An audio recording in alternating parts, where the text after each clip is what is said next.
নমস্কার বন্ধুরা, মা ডিকলিপুর ব্লগ চ্যানেল থেকে বলছি। তো বন্ধুরা, ওই যে লিটল আন্দামান থেকে আমার দাদা আসছে না, বৌদি আসছে না, তো দাদা বৌদি ডেকেছে, এখন আমরা সেইখানে যাব। দেখি দাদা বৌদি ওরা কোথায় আবার ঘুরতে যাবে। আর জানো তো বন্ধুরা, আমি আজকে নতুন জামা পরেছি, এই যে, আর নতুন প্যান্ট পরেছি। আমার আশু দাদা দিয়েছে, দাদা বৌদি দিয়েছে এই জামাটা, এই ড্রেসটা। তো বন্ধুরা, কেমন লাগছে তোমরা কমেন্ট করে বলো, আমার নতুন জামা প্যান্ট কেমন লাগছে। তো যাই হোক বন্ধুরা, আমরা এখন বেরোচ্ছি, চলো বাবা। আর হ্যাঁ বন্ধুরা, তোমরা তো সবাই নিউ প্লিজ বলবে, তো আমি তোমাদের আগে দিয়ে থ্যাংক ইউ বলে রাখতেছি। আমরা তো ওখানে দাদাদের ওখানে যাচ্ছি, আর হয়তো ঘুরতে যাবে। আমাদের সুমন বাবাজি ওই দোকান থেকে অনেক কিছু খাবার নিয়েছে, ওই যে চিপস নিয়েছে, ডাল ভাজা নিয়েছে, আর এখানে নিয়েছে জুস এক বোতল। তো বাবা, আমার ব্যাগটা দাও, আমার বেল্ট বাজা আমি তুলতে পারছি না।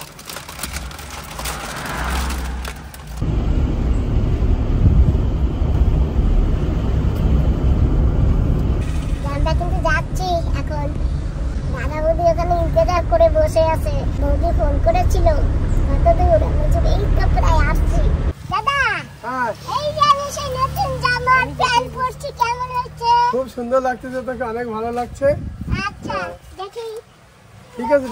জামা পরেছি বৌদি, জামা পরেছি। বন্ধুরা, সুপ্রভাত। আশা করি আপনারা সবাই ভালো আছেন, ভালো থাকবেন, এটাই আমার কাম্য। আমরা এখন একটা নতুন জায়গায় চলেছি, পরানঘাটা। আপনাদের একটা নতুন জায়গা দেখাবো। নর্থ অ্যান্ড মিডল আন্দামান ডিগলিপুরের মধ্যে এই জায়গাটা অবস্থিত। ওটা কি জঙ্গলের মতো? না, ওটা দেখলেই বুঝতে পারবে। আমরা একটু ওটা সিক্রেসি থাক, জায়গায় যে সব কিছু দেখা যাবে। ঠিক আছে, তাহলে করি। আর বন্ধুরা, এইটা কিন্তু বর্তমানে সীতানগর। আমরা সীতানগর পৌঁছে গেছি, আর সীতানগর দিয়ে এখন আমরা দাদা বৌদিকে নিয়ে যাচ্ছি পরানঘাটায়। বন্ধুরা, আমরা এখন নবগ্রামের আর কিশোরনগর যে জংশন, সেখানে আমরা পৌঁছে গেছি। এখন নবগ্রামের রাস্তা সিধা, আর ডান সাইডে একটু পরে দেখবেন, ডান সাইডে আমরা টার্ন করছি, ওইটা হচ্ছে আপনার কিশোরনগর। এবং কিশোরনগরতে যাওয়ার কিছু দূর পর যেই আমরা আবার পরানঘাটা যাবো, তখন আপনাদের বাকি বিস্তারিত বলবো। হ্যাঁ, দেখেছি ছোট ছোট ঘুমটি এখানে। আর এটা তো আমার পুরনো রাস্তা, বাঁ সাইডে এটা চলে এসে নবগ্রাম, যাকে বলা হয় আপনার কালীঘাট। আর তারপর আগে রামনগর বিচ, আর এই রাইট টার্ন করছে বাকিনা আমার। এই চলেছি আমরা কিশোরনগর। বোর্ডটা একটু দেখিয়ে দাও। NH4 এর বোর্ডে রাখা রয়েছে, দেখেন। মায়াবন্দর 65 কিলোমিটার, রঙ্গত 120 কিলোমিটার, আর পোর্ট ব্লেয়ারের দূরত্ব এইখান থেকে 280 কিলোমিটার।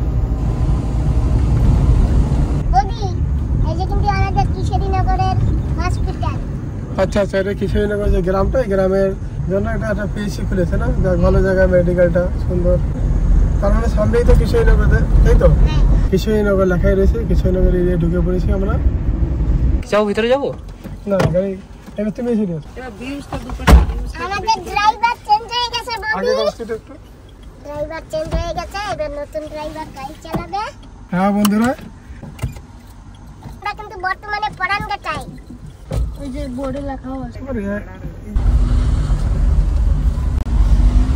দাদা, কোথায় যাচ্ছি? আমরা এখন পরানঘাটা দিকে চললাম বন্ধুরা। তো ভাগ্নের অনেক অনুরোধে ভাগ্নের গাড়িটা চালাচ্ছি, ভালোই লাগছে গাড়িটা, সুন্দর গাড়ি। তো নতুন একটা পরিবেশে আমরা চললাম। রাস্তাটা সম্বন্ধে আমার কোনো অভিজ্ঞতা নেই, চালিয়ে তো যাচ্ছি। রাস্তাটা কেমন হবে, আরামসেই যাবো আমরা রাস্তা দিয়ে।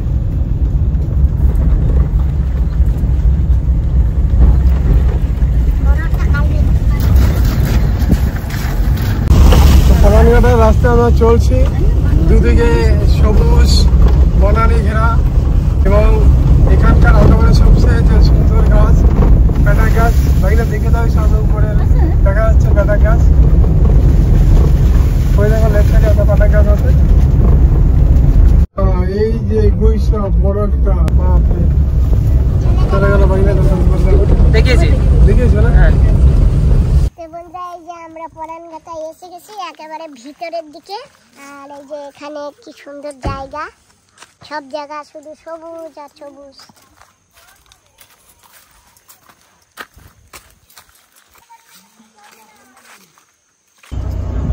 আচ্ছা, এটা প্রাইমারি হেলথ সেন্টার কিশোরনগরে, যাওয়ার সময় ভাগ্নে দেখিয়েছিলাম।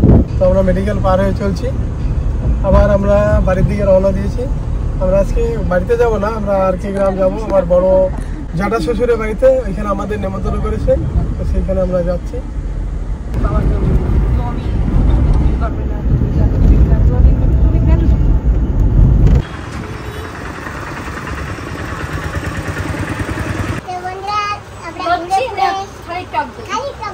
লচ্ছি আছে,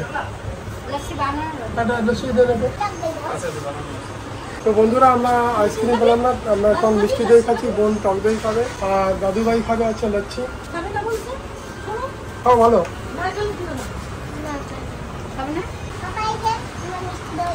থ্যাংক ইউ।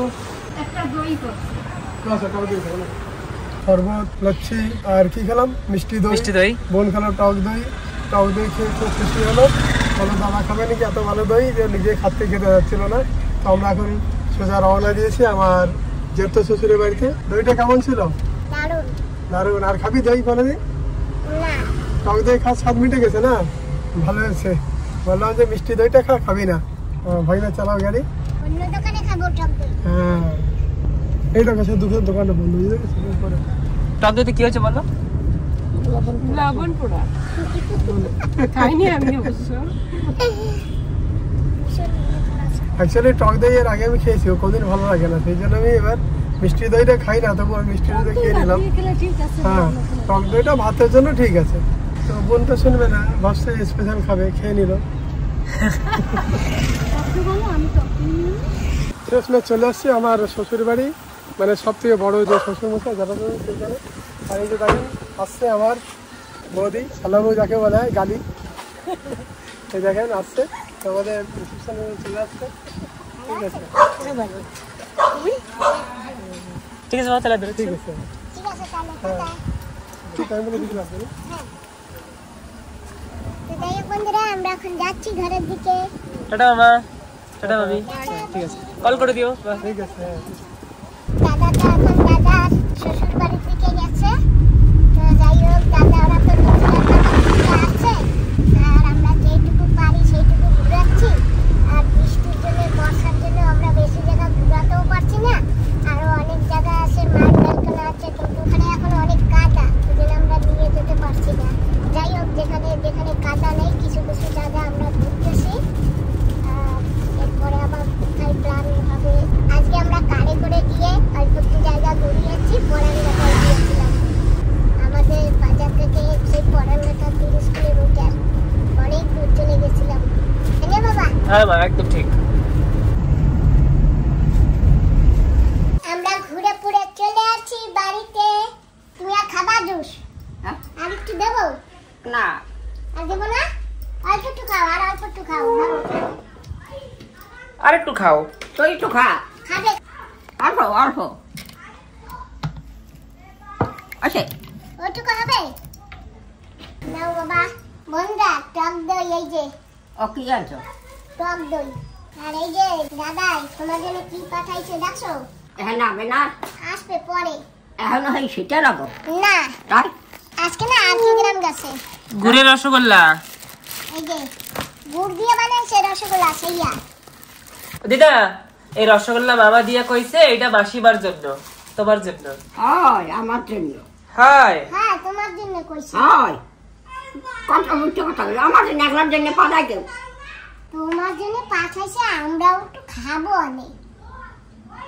ঠিক আছে? না দিদা দিলে খাইতে পারবো। দিদা তুমি দিলে তাইলে খাবো, না তো কেমনে খাবো? আমি মুখে দাও, খাও খাও। বন্ধুরা, এই যে এখানে গুড় দিয়ে বানাইছে, আর একটা রসগোল্লা পিস 20 টাকা।